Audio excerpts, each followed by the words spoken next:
Hello everyone. In this video, we're going to talk about how to graph sine and cosine functions. These are very interesting graphs, and it's always worth mentioning how to come up with their graphs from the unit circle. So let's go ahead and dive into that.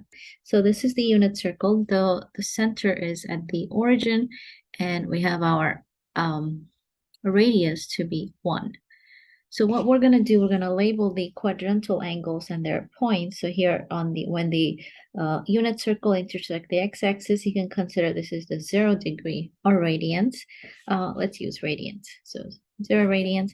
The terminal point here is 0 comma 1 comma 0. And if the angle is pi over 2, the terminal point here is 0 comma 1. And when the angle is pi or 180 degree, the terminal point is negative 1 comma 0. And when the angle is 3 pi over 2, meaning 270 degrees, the terminal point is 0, negative 1, and then back to 2 pi, which is same place as 0 radian. All right, now if you were to label a point on the unit circle, let's take a point, arbitrary point on the unit circle. This will have the coordinates x comma y in Cartesian form.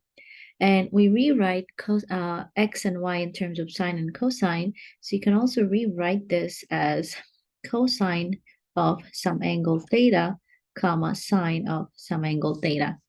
So cosine will correspond to the x-coordinate of that given angle, and sine will correspond to the y-coordinate of that given angle. So going around the unit circle, starting from here, and counterclockwise direction, we're going to pick up all the y-coordinates and come up with a graph of sine of x. Since I'm using theta, I'm going to label it as x. So let's go ahead and graph the function. Let's call it y equals sine of x. So we're going to create a table of values. So here's our x values, where x will be our angle, and y value will be the sine of that given angle. So along the unit circle, we're going to pick up only the y-coordinate of that given angle. So for example, when x is equal to 0, we're looking at this angle right here. And the terminal point here, it's going to be 0 because sine is 0. So sine of 0, that's going to be 0. Then for the next angle, we're going to be looking at pi over 2. So when x is pi over 2, our sine value is going to be 1 because sine will read off the y-coordinate again for any given angle around the unit circle. And then for pi, we're going to find sine of pi. So again, at pi, we are right here, and we're reading off the y-coordinate again. So this will give us 0. So you can see where this is going. Then for 3 pi over 2, we're going to get sine of 3 pi over 2. That's going to be negative 1. That's this point right here. And the last angle we're going to look at is 2 pi. And for 2 pi, we're looking at sine of 2 pi. That's going to be right here. And sine is the y-coordinate. That's 0. So it's the same point as 0 degrees or 0 radian. There you go. So these are the points we're going to plot on our two-dimensional plane, create a wave called a sine wave. So I hope you understand this concept. Now let's go ahead and draw them. So here's our, let's call this our xy plane. So as you can see from the table, the maximum value we're going to get for the sine curve is 1. The minimum value we're going to get is negative 1. So the graph will oscillate between 1 and negative 1. Let me show you how that goes. So here's 1 and here's negative 1. Now, if you also notice, we stopped at 2 pi. We don't have to, we can continue on. So 2 pi is just going from 0 to 2 pi. That's one cycle. Now you could continue on to another cycle, and so on. Or you could also choose to go this way, clockwise. But the graph will repeat itself. So there's nothing new after 0 to 2 pi. That's like one appropriate interval we can look at, and then the graph will repeat itself. So that's why just looking at one appropriate interval for the period is good enough. So let's go ahead and plot them along the x-axis. So we got 0 right here. This is pi over 2. This is pi. Let's call this 3 pi over 2 and 2 pi. So first we're going to start at 0. That's the first point we got. Sine of 0 is 0. Pi over 2, sine of pi over 2 is 1. So we're going to hit this point. So we connect them. And then at pi, sine will come back to 0. So something like this. Then at 3 pi over 2, we're going to hit -1. And then at 2 pi, we're going to go back to 0. So something like this. So not the best drawing. I hope you do a better job connecting these dots. So this is our graph for sine of x. And then the graph will repeat itself. So you can just continue on. All right, so this is for one period. So as you can see from the graph, our maximum value is right here, our minimum value is right here, and then you can just copy paste the graph for another period. So this length right here, this is 2 pi. So from 0 to 2 pi, we complete one cycle for sine of x. So that is our graph, the basic graph for sine of x. You can do the same thing for cosine of x. So for cosine, we're going to do something similar. Instead of looking at the y-coordinates for each given point, we're going to look at the x-coordinates and derive the graph. Now let's go ahead and fill in the table for cosine of x. So again, I'm using x for angle, but this is just the one way you can write. You can represent the angle by t or theta, whichever variable you prefer. So for the first value of x, we're going to look at 0. When x equals 0, what is cosine of 0? Cosine of 0, so 0, and this is the 0 degree angle or the radian. The x value is 1. So cosine of 0 is 1. Then for the next angle, we're going to look at pi over 2. Pi over 2, we're traveling this way, so we hit this terminal point. Cosine of this is going to be 0. So cosine of pi over 2 is 0. And then for next angle, pi, cosine of pi, you're going to get -1. Cosine of 3 pi over 2, you're going to get 0.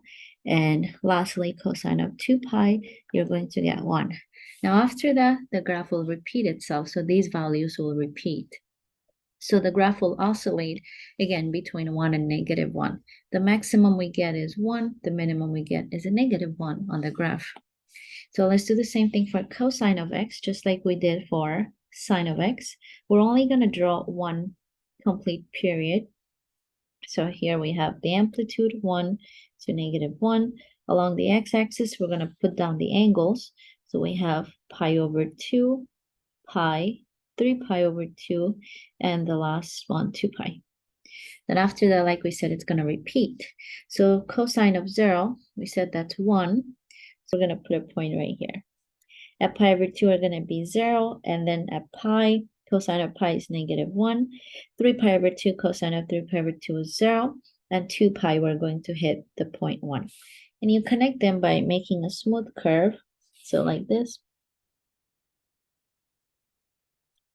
And after that, you can almost copy paste the graph and it repeat itself. So you can show that this pattern will continue on both directions. So there you have it, one complete period of cosine of x on the interval 0 to 2 pi. The amplitude is this distance right here. That's 1, and we know the maximum value of this function is also 1. Minimum value is -1. All right, so here's one quick example. Please pause the video, work it out on your own, and then you can check back with me. I'm going to go ahead and start. So first thing we need to realize, this is going to be a cosine wave. So we have cosine of, so instead of x, we have 2x. And I'm going to show you what is that going to do to our graph, the period. So we know the period for the basic cosine graph is 2 pi. Now, every time you have a number right in here, we call that, I guess you can call it anything you like, but let's call it a k. So if you have f of x is equal to cosine of some k times x, then this k value is going to modify the period. So we're going to take the period. So I'm going to write down a formula for you. So we know the period, let's call it p, is 2 pi. But if there's a k value other than 1, this is going to change. So you divide this by k. So in this problem, k is 2. So we're going to write this as 2 pi over 2, which means pi. So instead of completing that wave from 0 to 2 pi, we're going to complete that from 0 to pi. So it's going to be much faster oscillation.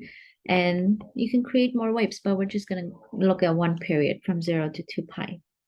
Now, the amplitude of this graph, well, we know amplitude is the maximum the function is going to reach. So it's this number right in front of it. So this is a 1. There's no number in front of it, no coefficient. So it's a 1. So the amplitude is 1. That means the maximum we're going to get is a 1. Minimum we're going to get is a -1. All right, now we're ready to sketch. So here's our XY plane. Let's call this X. So our period, the one complete cycle, is going to take place from 0 to pi. So we're going to subdivide this interval into 4 sections, 4 equal sections like this. So you pretty much take the period pi and divide it by 4. That will give you the length of each interval. So this is pi over 4. This is 2 pi over 4, which will simplify to pi over 2. And this is 3 pi over 4, and 4 pi over 4 is pi. All right, so that's where we're going to complete one cycle. You don't have to go all the way to 2 pi. The graph is oscillating much faster in this case. So we know cosine will start at its maximum and then drop down to its minimum, -1. So we start here, and then we're going to hit 0 at pi over 4. Pi over 2, we're going to hit the -1. 3 pi over 4, we're going to hit 0. And at pi, we're going to hit 1, the maximum. And you connect them with a smooth curve like this. So here's our graph of cosine of 2x. So something like this, again, be very creative when you're graphing these because these are very nice functions. You want to spend time drawing them very well. And as we can see, the graph will continue on with this behavior. So it'll repeat itself over and over. All right, one last example before we go. So please go ahead and pause the video again and work it out on your own. Let me go ahead and start. For this function or this equation, we're going to graph the sine wave because we have sine of 6x. So here again, note that your k value is this number. And here there's a number in front of sine now other than 1. So you can think of it as a -1. So our amplitude, let me tell you. So the amplitude, it's going to be, like we said, it's the maximum height of the function. This one, because of the negative in front of it, the graph gets reflected. But the magnitude, or the amplitude, is still 1. So we know this is going to be absolute value of that coefficient in front of sine of x, which will be 1. And then the period for this graph, we can use the formula that P is equal to, sine is also periodic at every 2 pi. So this is 2 pi divided by k. K is 6. So this will be pi over 3. So instead of completing one full cycle from 0 to 2 pi, we're going to complete that at 0 to pi over 3. So it's a much faster oscillation. All right, so let's go ahead and graph. So here's our two-dimensional space. This is x and y. So now instead of going this way, because that's the usual sign, we're going to reflect over the x-axis. So we're going to go this way. But let's find out those perfect 5 points. So we're going to have one complete cycle from 0 to pi over 3.